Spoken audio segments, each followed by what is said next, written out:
Vamos a cambiar completamente de tema. La Organización Mundial de la Salud advirtió que la transmisión de la gripe aviar se está expandiendo hacia otras especies y existe enorme preocupación por la eventual propagación en seres humanos. Vamos a conversar sobre esto. Estamos en contacto con Pedro Jiménez, investigador del Centro Internacional Cabo de Hornos y académico de la Escuela de Medicina Veterinaria de la Universidad Católica. Muchísimas gracias, Pedro, por estar con nosotros y bienvenido. Muy buenos días, Carla. Muchas gracias por tenerme aquí. A ver, lo primero es ¿cuál es hoy día el estado de esta gripe o influenza aviar? Porque en el fondo lo que sabemos es que afecta principalmente a animales, sabíamos que afectaba a aves, pero también sabemos que se ha empezado a trasladar o a contagiar a mamíferos y que ha habido algunos casos aislados de traspaso a seres humanos. ¿Cuál es la dimensión, el nivel de preocupación hoy día? Bueno, Carla, el nivel de preocupación afortunadamente sigue siendo bajo, a pesar de que se han registrado ya 4 casos humanos en América desde que empezó esta gripe el 22 que llegó al continente. Se han registrado varios casos de mamíferos marinos, por ejemplo, sobre todo en Sudamérica, en Perú, en Chile, Argentina, etcétera, Brasil. Y 4 casos, de los cuales 2 son en Norteamérica, en Estados Unidos, uno en Ecuador y otro en Chile, de hecho, el año pasado, en marzo del año pasado, ¿ya? Entonces, efectivamente, lo que está llamando la atención ahora es a raíz de un brote que hubo ahora en vacas lecheras en varios estados, en 6 estados en Norteamérica, ¿ya? Entonces, eso es lo que está llamando más la atención, porque efectivamente se está trasladando a otra especie mamífera, lo que no tenía precedente antes cuando esta gripe estaba en el continente europeo y en Asia, por ejemplo. Ya, y la posibilidad de que al traspasarse a mamíferos y ya no quedarse solo en aves, se convierta también en un traspaso que se vaya propagando más a los seres humanos, ¿es algo real? O sea, cuando ya llega un mamífero como una vaca, que es el caso que tú pones, ¿es mucho más probable que después tengamos humanos que se enfermen con esta gripe o influenza aviar?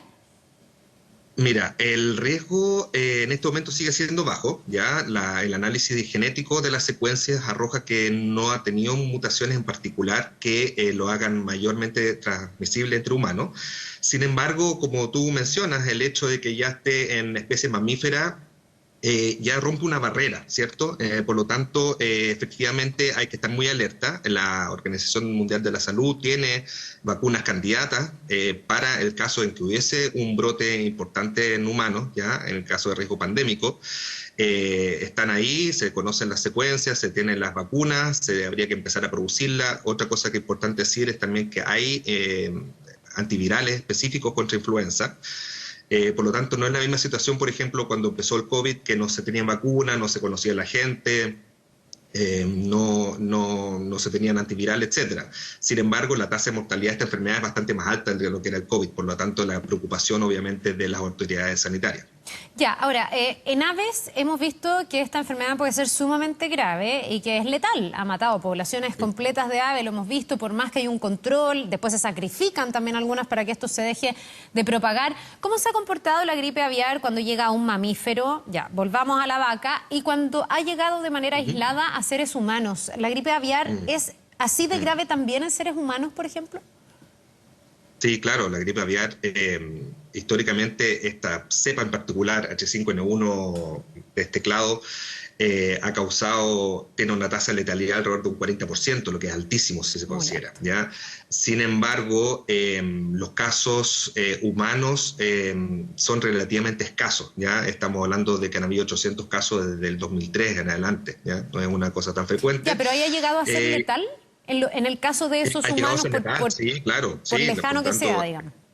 Por lejano que sea y por eventos más esporádicos, ha sido letal, y por lo tanto la preocupación, obvio. El tema es que no ha habido transmisión de humano a humano, eso es importante. Sin embargo, el hecho que haya pasado vacas, por ejemplo, este es el caso que hubo en Estados Unidos, que estuvo asociado a un ordeñador que estuvo expuesto a leche de vaca que estaba contaminada. Este ha sido el primer caso de que este virus ha pasado de mamífero a mamífero, ¿ya? O sea, normalmente todos los casos han sido por exposición previa a aves infectadas, ya sea aves silvestres o aves de corral, por ejemplo, aves de traspatio, etc. Esta es la primera vez que es un caso de mamífero a mamífero. Entonces eso ya obviamente aumenta un poco el riesgo y la preocupación. Por lo tanto, Ay, se me que quedó hizo el pegado. día Ahí. de ayer que hicieron el día de ayer. Perdona, y que haya pasado de mamífero vaca a mamífero ser humano, digamos, aumenta las probabilidades de que en el fondo, en algún futuro no tan lejano, esto pueda pasar de contagio de humano a humano, que es la advertencia que hace la OMS, y no sé qué tan alaraca te parece o qué tan preventiva te parece, pensando en que yo me imagino hay un trauma reciente con el COVID y esto se quiere atajar si es que llega a pasar lo antes posible. Exacto. Por eso que hay muchas iniciativas de vigilancia epidemiológica, ya muchas iniciativas alrededor del mundo, ya mucho, incluso el SAC, etcétera, ya emitió un boletín sobre el riesgo potencial de que pueden presentar ahora, por ejemplo, en vaca, etcétera. En otras partes del mundo están todos haciendo vigilancia epidemiológica, genómica de los virus que están apareciendo, precisamente para ver si se produce este traspaso, por ejemplo, de persona a persona, que vendría a ser una alerta ya mucho mayor y obviamente habría que activar distintos protocolos y lo que causaría probablemente grandes problemas. Sin embargo, no estamos en ese caso aún, eso es súper importante decirlo, ¿ya? El consumo de leche, por ejemplo, en este momento es súper seguro, la leche se pasteuriza, no habría problema además leche infectada en Estados Unidos por este virus se descarta. Sin embargo, hay que mantener muy alerta y seguir con la vigilancia epidemiológica presente para detectar posibles focos de transmisión de esta enfermedad de aves a mamífero y de mamífero a mamífero, que sería el peor escenario. Ya, bueno, allá aparte del monitoreo constante, me imagino que también se ha chequeado el cómo se transmite esta enfermedad. Es igual que todos los virus, que todas las gripes, digamos, que se transmiten a través de las mucosas, así se ha dado también la transmisión, porque de ave a humano se ha dado así, ¿también se ha dado de esa manera en el caso de la transmisión de ave a vaca y de vaca a ser humano? El tema del ave a vaca no se conoce solamente cómo se descubrieron que habían carcasas de animales muertos que dieron positividad H5N1. O sea, no se sabe cómo el ave empezó. transmitió el virus a la vaca. Eso en particular no se sabe, ¿ya? No se sabe Ya. exactamente cómo fue, pero sí se sospecha que la transmisión de vaca a persona fue por producto de aerosol, ¿ya? Que se produce, tiene que pasar con una Por lechería, inhalar. hay mucha agua. Hay mucha producción de aerosoles, ¿ya? Y Ya. eso puede pasar a la mucosa, puede pasar a otras También a la partes. mucosa. Ya. Ya, y esa sería la forma. Entonces lo más probable es que de la vaca al ser humano se haya traspasado más o menos de la misma manera. Sí, sobre todo por la aerosolización que se produce al la ordeña, etcétera, se producen pequeñas partículas y esas fueron las que entraron. En particular fue una conjuntivitis, el caso fue suave, fue una conjuntivitis, pero el problema sería que si eso fuera inhalado, por ejemplo, y diera una neumonía viral, que en este caso sí podría ser más complicado, que es lo que pasó, por ejemplo, en los casos humanos antes en América. ¿Qué herramientas hay hoy día concretas, aparte, me imagino yo, de todo el trabajo que se puede hacer, insisto, el monitoreo de poblaciones de aves? Eso se hace acá, las plantas de producción de aves están permanentemente monitoreando esto.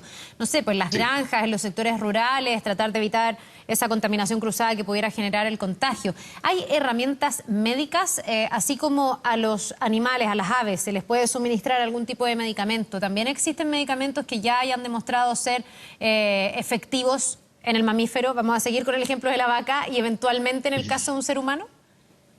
Bueno, en la Organización Mundial de la Salud Animal, la EXOIE, ya publicó una guía para la vacunación preventiva de aves en riesgo de extinción, por ejemplo, o de interés particular para conservación, ¿ya? Entonces hay vacunas que están en fase tal vez experimental, pero que se podrían aplicar, por ejemplo, el cóndor americano, por ejemplo, norteamericano en particular.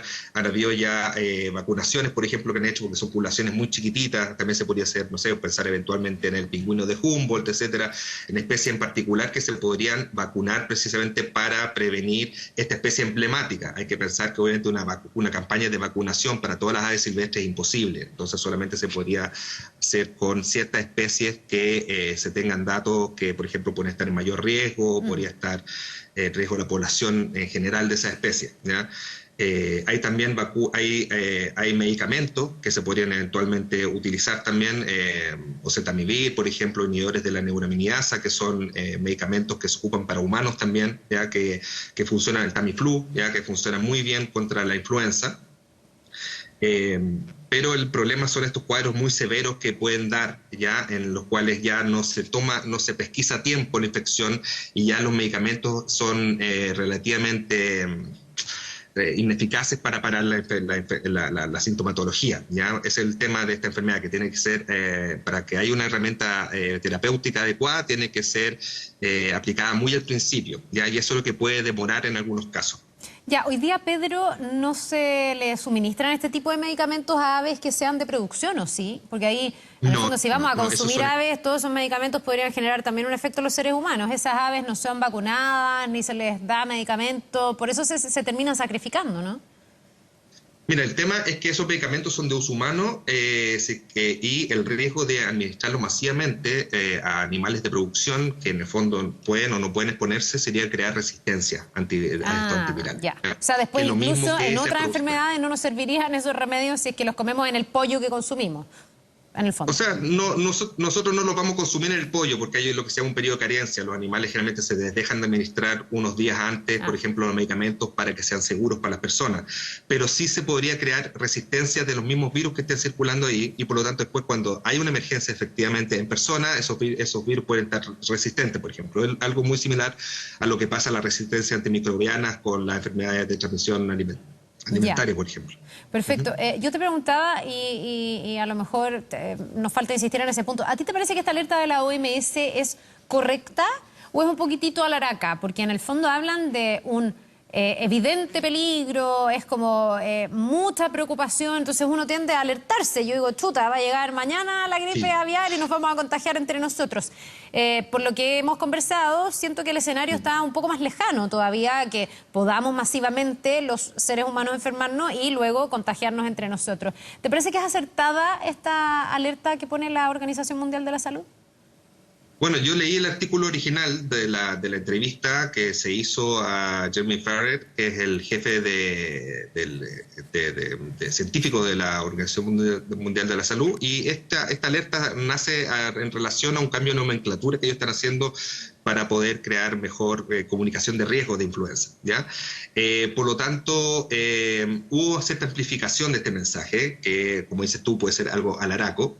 Sin embargo, eso no quita en lo absoluto la preocupación que tenga la Organización Mundial de la Salud sobre este virus, la cantidad de dinero que se invierte en vigilancia, en terapéutica, etcétera. Esto es una enfermedad que potencialmente tiene un riesgo pandémico, que potencialmente es muy letal para las personas, etcétera, y que está tomando horizontes nuevos. Eso es lo que más preocupa en este momento. Lo que más preocupa es la cantidad de hospederos nuevos a la que está pasando. Entonces eso no se sabe ahora si se va a mantener así, si se puede contener, si este brote fue entre vaca y vaca o simplemente fue de una contaminación primaria. Estamos en las fases iniciales todavía de enfrentarnos a esta transmisión a mamíferos, que como te digo yo es algo nuevo. Esta enfermedad normalmente no se transmitía tan frecuentemente en mamíferos, ¿ya?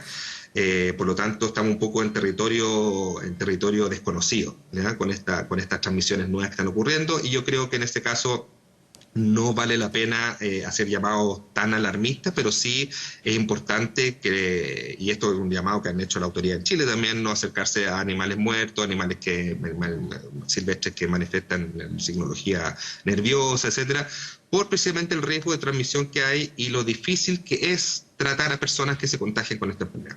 Bien, pues te queremos agradecer por ayudarnos a aquilatar, poner en dimensión esta noticia. Pedro Jiménez, investigador del Centro Internacional Cabo de Hornos, académico de la Escuela de Medicina Veterinaria de la Universidad Católica, por haber conversado con nosotros. Que te vaya muy bien. Un buen día. Muchas gracias a ti. Buenos días. Vamos a ir a una pausa. Estamos de vuelta de inmediato y seguimos revisando más noticias.